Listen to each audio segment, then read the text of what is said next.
Bismillahirrahmanirrahim. Bismillahirrahmanirrahim. Assalamu alaikum, my dear viewers. I'm Nanuris here. I hope so you all are fine. Today the topic of our discussion is endocytosis and exocytosis.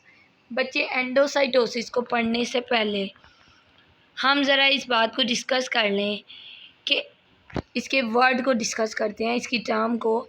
Endo mean inside, cyto mean cell, और सिस बच्चे जिस भी word के last पर आता है इसका मतलब होता है प्रोसेस। ठीक है, तो एंडोसाइटोसिस एक ऐसा प्रोसेस है जिसमें क्या होता है कि किसी भी बल्की मटेरियल को सेल के अंदर लाया जाता है। ठीक है, it is the process of cellular injection of bulky material by infolding of cell membrane. ये एक ऐसा प्रोसेस है जिसमें सेल क्या करता है, किसी भी लार्ज मॉलिक्यूल को, लार्ज पार्टिकल को सेल के अंदर लेकर आता है और सेल अंदर की तरफ सेल मेम्ब्रेन इनफोल्ड होती है। अब इस इनफोल्डिंग को समझने के लिए मैं आगे आप लोगों को स्लाइड में प्रॉपर तरीके से बताऊंगी कि किस तरह से सेल मेम्ब्रेन इनफोल्ड होती है।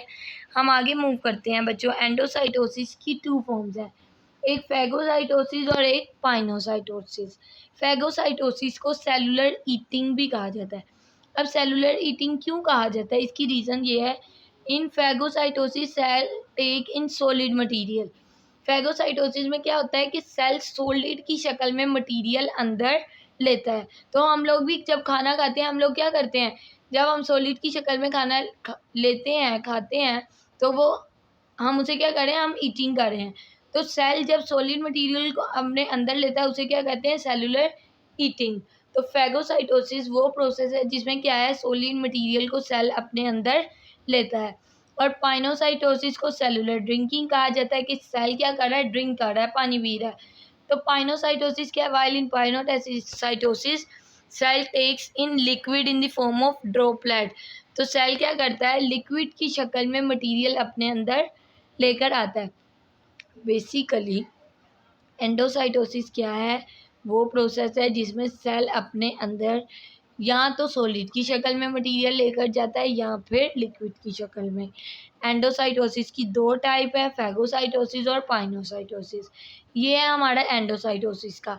फर्दर हम चलते हैं एक्सोसाइटोसिस की तरफ। एक्सोसाइटोसिस क्या है, एक्सोसाइटोसिस वो प्रोसेस है जिसमें हम बल्की मटेरियल को, बल्की का मतलब होता है लार्ज मॉलिक्यूल, ठीक है, तो बल्की मटेरियल को क्या करते हैं, सेल से बाहर भेजते हैं।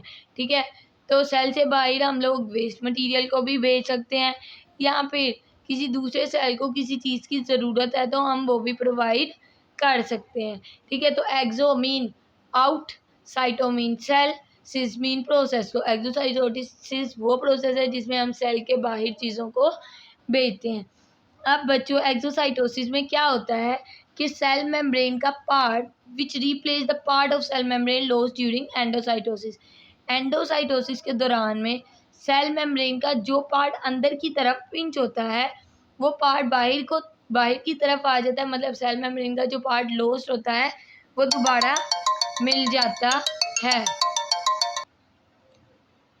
अच्छा, तो स्टूडेंट्स एक्सोसाइटोसिस क्या हुआ, वो प्रोसेस हुआ जिसमें हम लोग क्या करते हैं कि किसी भी मटेरियल को सेल से बाहर भेजते हैं।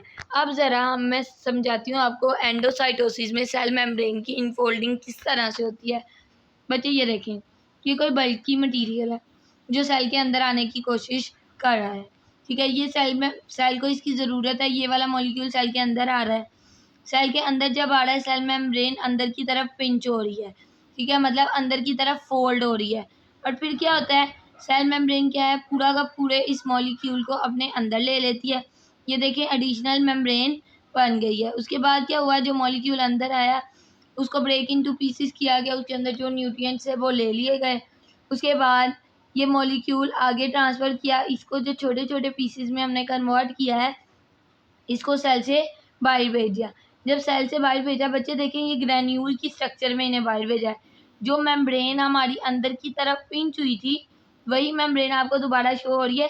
इस तरह से सेल मेम्ब्रेन की दोबारा से रिकवरी हो जाती है और मटेरियल को बाहर भेज दिया जाता है। सो स्टूडेंट्स, यही था हमारा आज का टॉपिक, एंडोसाइटोसिस और एक्सोसाइटोसिस। एंडोसाइटोसिस वो प्रोसेस है जिसमें हम सेल के अंदर किसी मटेरियल को लेकर आते हैं, और एक्सोसाइटोसिस वो प्रोसेस है जिसमें हम सेल से बाहर चीज़ों को भेजते हैं। फर्दर एंडोसाइटोसिस की दो टाइप्स है, पाइनोसाइटोसिस एंड फैगोसाइटोसिस। पाइनोसाइटोसिस वो है जिसमें हम लोग लिक्विड की शक्ल में मटेरियल को सेल के अंदर लेकर आते हैं, और फैगोसाइटोसिस वो है जिसमें हम लोग सॉलिड की शक्ल में मटेरियल को सेल के अंदर लाते हैं। सो स्टूडेंट्स, ये था हमारा आज का topic. I hope so you all understand. If you can't understand, you can ask me in the comment section, and also subscribe and like my channel. Thank you so much. Allah Hafiz, and stay blessed and stay happy.